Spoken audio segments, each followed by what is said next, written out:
The intervention was scheduled for 3 p.m. on a Sunday, because apparently that's when dreams went to die in the Harrison household. Sunlight filtered through the heavy velvet curtains of the dining room, casting long, judgmental shadows across the mahogany table that had hosted decades of carefully orchestrated family dinners. Today, though, the silver candelabras weren't lit. The air smelled faintly of furniture polish and unease. They were waiting for me. Mom sat at the head of the table like a queen presiding over her wayward court. Pearls gleamed at her throat. Her lips pressed into that tight little line I knew too well, the one she used when I'd disappointed her. Dad, beside her, adjusted his reading glasses over and over, a nervous tic disguised as gravitas. He had the look of a man preparing to deliver a boardroom lecture.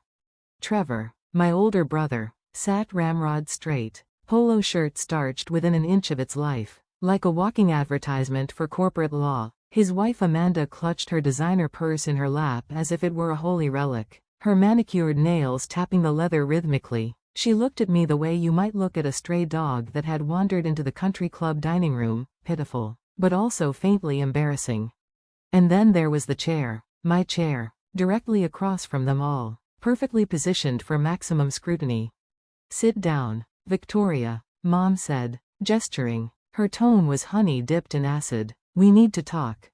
I sat. Of course I did, not because I was intimidated, but because I was curious. They'd been circling me for months with whispered concerns and pointed looks. Now, finally, the ambush was here.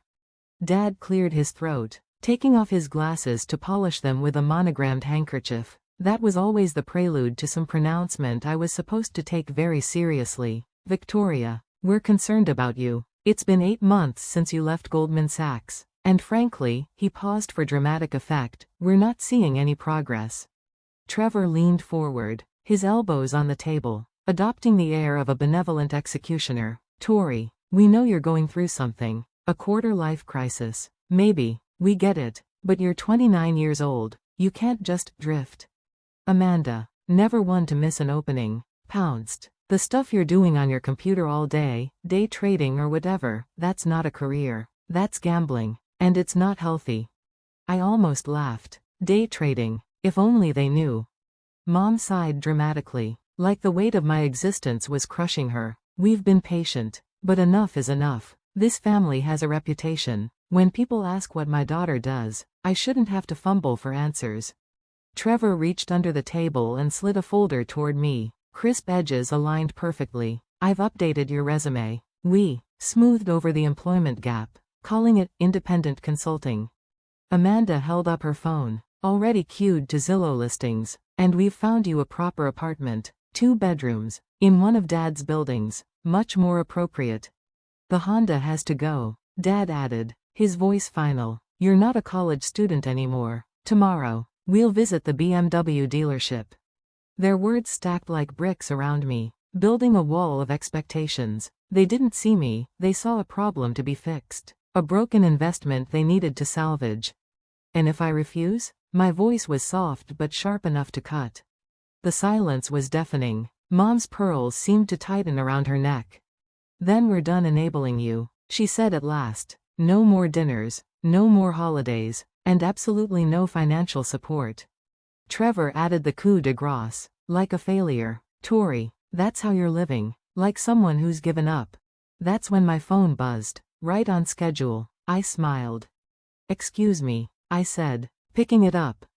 Victoria, we're in the middle of, Mom began, but I was already answering. Marcus, perfect timing. Ms. Harrison, came the smooth, urgent voice of Marcus Chen, my investment banker. Congratulations, Apex Capital just cleared $3.8 billion in profits this quarter. The quantum computing investments are exploding. Microsoft's acquisition alone returned nearly $800 million. The dining room froze.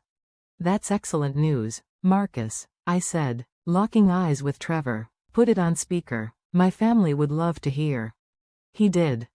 Your hedge fund is now in the top 10 in North America. AI healthcare up 340%. Renewable energy surpassing projections. Real estate portfolio valued at $1.2 billion. Amanda's purse slid from her lap and thudded on the floor. Oh, Marcus continued cheerfully. And Forbes 30 Under 30 is featuring you on the cover next month. They're calling you the most innovative hedge fund manager of your generation. Dad's glasses fogged. Trevor's mouth worked soundlessly, like a fish gasping for air. Mom's pearls suddenly seemed too heavy for her neck. Marcus, I said, remind me, current assets under management? As of Friday, $12. 7 billion. Your net worth is approximately $4. 1 billion. Congratulations, Ms. Harrison, you're officially one of the youngest billionaires in financial services history. I ended the call and looked around at the stunned tribunal. The folder with my updated resume sat untouched in front of me, suddenly absurd. So, I said, settling back in my chair, what were you saying about my wasted potential? The silence that followed was worth every sleepless night, every risk, every sacrifice. Give or take, the markets fluctuate. I gave a little shrug, as if the number I had just casually dropped wasn't enough to buy and sell the entire neighborhood 3 times over. Though I should mention, Trevor, that your firm, Williamson & Associates, they're actually one of my clients. I've been managing about $200 million of their pension fund for the past 18 months. Your boss, Mr. Williamson, speaks very highly of my work. The color drained from Trevor's face. He looked like he might actually be sick. For once in his life, Mr. Perfectly composed polo shirt had nothing to say. Dad was the first to find his voice again, though it came out rough, almost hoarse. But how? He blinked behind his fogged-up glasses, as though wiping them clean would help him make sense of what he'd just heard. How did we not know? How could you possibly hide something this enormous? I gave him a patient look. I didn't hide it. You all just assumed that because I wasn't living the life you expected, I must be failing. When I moved into that tiny studio apartment, it wasn't because I couldn't afford better, it was because I wanted to stay focused and avoid distractions. When I drove the Honda, it wasn't because I couldn't buy something flashier, it was because I believe in living below my means. And when I stopped asking you for money, it was because I was making my own, a lot of my own. Amanda, who had been oddly quiet, was suddenly stabbing at her phone with frantic fingers. Her face paled, then flushed crimson. Oh my God, she whispered, her voice trembling. You're actually famous. Her wide eyes flicked up to mine. Forbes, Bloomberg, The Wall Street Journal. There are profiles of you, articles. They've been calling you, she gulped, the mysterious fund manager who came out of nowhere. I nodded slowly. That's me, though, honestly, it wasn't all that mysterious. Just invisible to people who weren't paying attention. Mom looked like she might burst into tears, her pearl necklace trembling against her collarbone. Victoria, why didn't you tell us? I almost laughed at the question. When, Mom? During the quarterly dinners where you spent the entire time asking me when I was going to get serious about my career. Or maybe during those phone calls where you warned me that I was on a very dangerous path. I did try to tell you, in my own way. Remember last Christmas when I mentioned quantum computing? You told me I was gambling with money I couldn't afford to lose. Dad raised a hand, like a man trying to stop a storm with a gesture. We were trying to protect you, he said weakly. From what? From success? From independence? From proving that maybe your way wasn't the only way? My words were sharp, but I didn't shout. I didn't need to. Trevor was still hunched over my phone, scrolling through Apex Capital's website with the intensity of a man studying his own obituary. The real estate portfolio, he muttered. You own half of downtown Chicago. Not half, I corrected gently. More like 15%, though. Funny thing, I am in negotiations to acquire the building where your firm keeps its offices. I gave him a small smile. Don't worry, I won't raise your rent. Family discount. The silence that followed was heavy, suffocating. This was supposed to be an intervention, my wake-up call. Instead, I had flipped their entire narrative upside down. They didn't know whether to be angry, embarrassed, or proud. Amanda broke first. She blurted, almost desperately, the BMW. You could buy 10 BMWs, a fleet. You don't have to drive that thing anymore. I laughed, really laughed this time. I could, but I like my Honda. It's reliable. It gets me where I need to go, and it reminds me that wealth doesn't define how I live. Funny enough, that's something I learned from all of you. Watching you chase expensive things, Buying houses and cars you didn't even seem to enjoy made me realize happiness doesn't come with a brand logo. That landed hard. Mom's lips trembled, her mask finally slipping. We thought, her voice cracked. We thought we were losing you. You weren't losing me, I said softly. You were just refusing to see the version of me that didn't fit your script.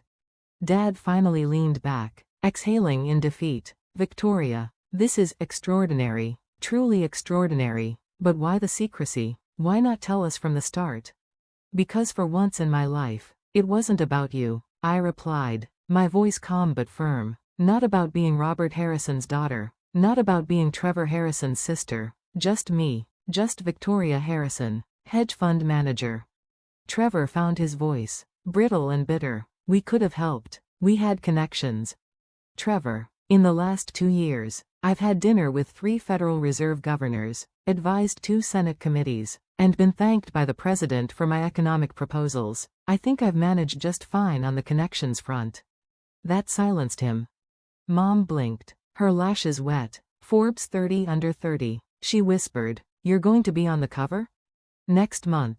They're calling me the conscience of Wall Street. I pulled up the draft cover on my phone. Kind of ironic, don't you think? Considering you all thought I'd abandoned Wall Street entirely. Amanda's jaw dropped as she scrolled through her phone. Victoria, the Financial Times, The Economist, you're everywhere. How did we miss this? Because, I said simply, you stopped listening to me. You were too busy worrying about what I wasn't doing to notice what I was. The truth hung between us like smoke. Finally, Dad swallowed hard and asked, Victoria, can you forgive us? We thought we were helping, but clearly we were mistaken. I softened then, just a little. You were being parents, overprotective, slightly overbearing parents, and I love you for it, even if your version of help needed some updating. Trevor stared at the folder he had brought, the resume he'd rewritten for me, carefully hiding the very years that had made me who I was. We staged an intervention, he said flatly, for a billionaire. Amanda laughed, a nervous, shaky laugh that seemed to release some of the tension. Honestly, that might be the most Harrison family thing we've ever done.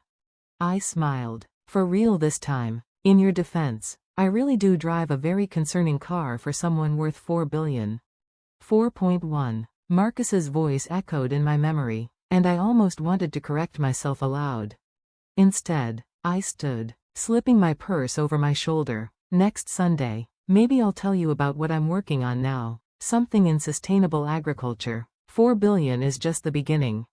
And with that, I left them sitting around their mahogany dining table, shattered, stunned, but maybe finally ready to see me for who I really was.